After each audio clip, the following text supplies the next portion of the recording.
In Indian-administered Kashmir, soldiers are combing the area for separatist fighters who they say shot and killed their colleague last week. It's the latest military operation in a dispute that's lasted more than 70 years and twice ended in war. During the last 2 years, the UN has investigated allegations of human rights abuses in Kashmir and found fault on both sides. The UN Human Rights Chief Zeid Ra'ad Al Hussein says India has used excessive force in response to anti-India protests and accuses Pakistan of misusing its anti-terror legislation to quash dissent.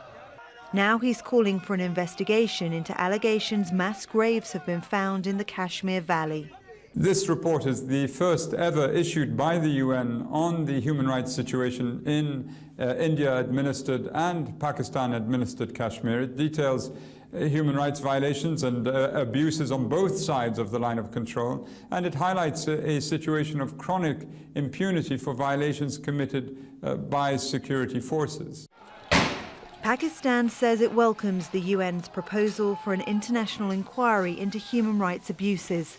But a spokesman for the Indian Ministry of External Affairs said in a statement, India rejects the report. It is fallacious, tendentious and motivated. We question the intent in bringing out such a report. The UN Human Rights Chief says he met with representatives of both governments when there was an increase in violence in July 2016.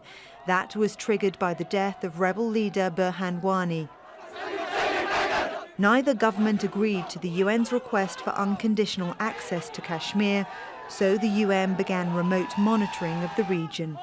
That ended a few months ago, and the final report makes uncomfortable reading for both India and Pakistan.